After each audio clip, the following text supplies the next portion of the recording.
Hello, everyone, and thanks so much for joining us on CBS News Colorado. I am Michael Spencer. We are here to talk some CBS Colorado sports. Let's talk about our CBS Colorado sports anchors, Romy Bean and Richie Casalino, joining me to talk about the defending champion Denver Nuggets opening their season on Tuesday with the banner raising, the ring ceremony at Ball Arena, and the opposing team that night, the LA Lakers.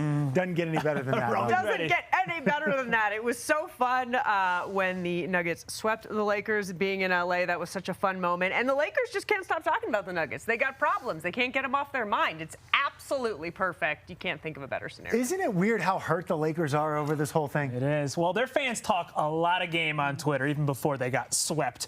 I'll say this, guys. I'm excited to have a real rival maybe between the Nuggets and a team. There's always been that talk, who's the Nuggets' #1 rival? Why not make it the LA Lakers? Of course, the big question this year, can the Nuggets repeat? Let's take a look at the odds courtesy of BetMGM. Nuggets have the third best odds to win the NBA title. Disrespectful. They're at plus 500. The Bucks have the best odds at plus 375. They jumped up a lot after that trade for Damian Lillard. The Celtics have the second best odds at plus 400. Richie, you think the Nuggets being in #3 is disrespectful. Why? It is disrespectful. Sorry. You're bringing back basically your entire team minus Bruce Brown. You didn't just win the NBA Finals. Let's be honest. You crushed the competition. I know they didn't play the highest seeds, but come on. Nuggets deserve some respect. You've got the MVP, two-timer in Jokic. And I think the roster got better when it comes to the rookies that you're going to bring in this year. You look at that list, and Damian Lillard moved to the East. The Suns bulked up a little bit if you want to talk about the trade for Chris Paul. We'll find out if that actually works out. To me, there's no clear favorite besides the Nuggets right now. You know, I think everybody bulked up, right? Everybody's trying to chase the Nuggets. But, Romy, this is a position that the Nuggets are all too familiar with, and they're totally okay with this. Oh, yeah. I mean, the one thing with that list is at least there is no team from the West above the Nuggets, because that would be egregious, absolutely egregious. I do think all the competition, or did I say in the East? I meant the West. You know what I meant. I know what you mean. But I do think the competition's in the East. There is no one in the West, to me, that is going to compete with the Nuggets, no matter what they've done shuffling this offseason. And there's still no better duo to me than Jamal Murray, Nikola Jokic, and that includes the duos above them on the Celtics and on the Bucks. So, you know what? It is disrespectful to not put the champ on there. But I do think the Celtics are going to be interesting. I thought Joe Mazzulla was a little bit out of his depth last year. There's so much talent on that team. They can be coached a little bit better. I think they're really dangerous. And, of course, Dame and Giannis, that's going to be fun. Again, I think the competition's in the East. I think the Nuggets have an easy road through the West yet again. Well, and look, Phoenix goes out, and obviously Bradley Beal, a big addition to Kevin Durant and Devin Booker.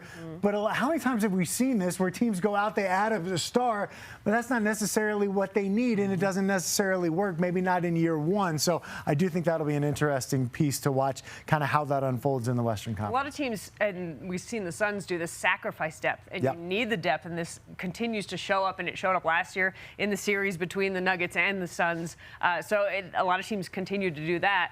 And then there's teams that just seem to have issues, right? The Clippers always seem to have issues. The Lakers, they're fifth best odds, but to me, I mean, you got LeBron. I get it. He's always going to get credit, but look what the Nuggets did to the Lakers. The Nuggets are basically intact. Why would I feel that the Lakers could one-up them this year?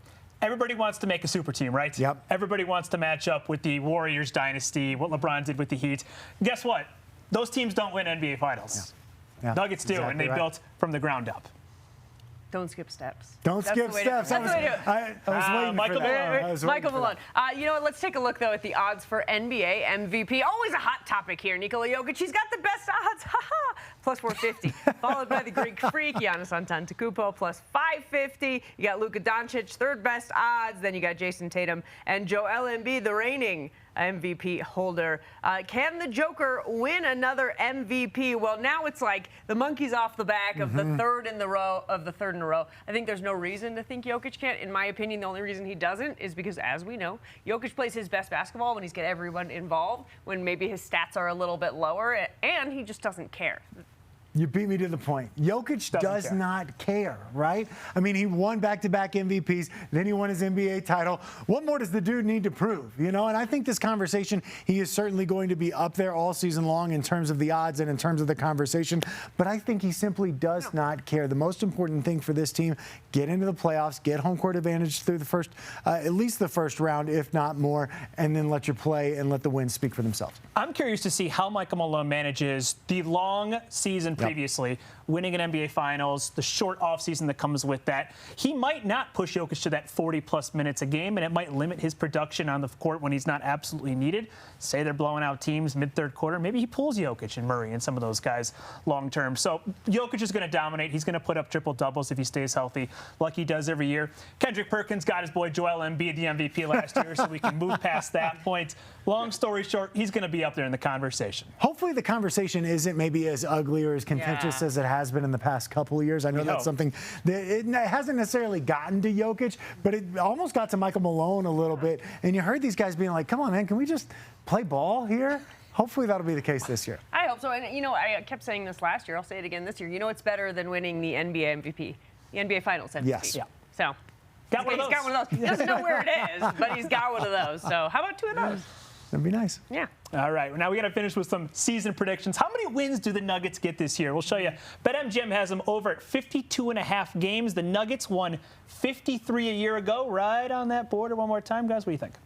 I'm going to take the under, and here's why. I still think the Nuggets are as talented, maybe more talented. You got some of these rookies coming in, but you know what happens when you win it all. It's everybody's Super Bowl. Every single team wants to beat them. They're going to bring their absolute best shot. Teams that are out of it, that have no chance of making the playoffs in March and April, all they're going to want to do is beat the Nuggets. So I think it's going to be a little bit harder down that stretch. Maybe you got to rest Jokic a little bit. Maybe you got to rest Jamal a little bit. So I don't think all of a sudden it's a big drop-off.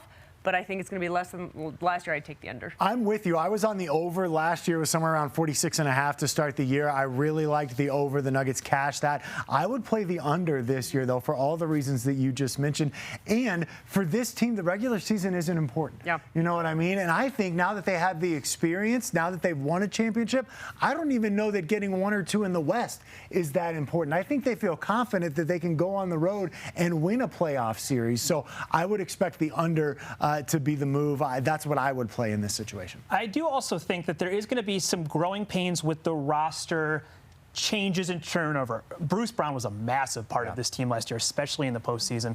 And when you look at who can fill in that gap that he left, there's a lot of options. There's Julian Strawther, there's Christian Brown, you got Peyton Watson coming up, you got Jrue Holiday if he can give you some meaningful minutes. I think there's going to be a lot of tinkering as to who those role players can be for the Nuggets this year when you look past Jokic and Murray putting up big numbers. So yes, I think all those points too, where load management is going to be a big part of it. Getting into the postseason, you know, making yourself a strong 3-4 seed would be totally fine for this team.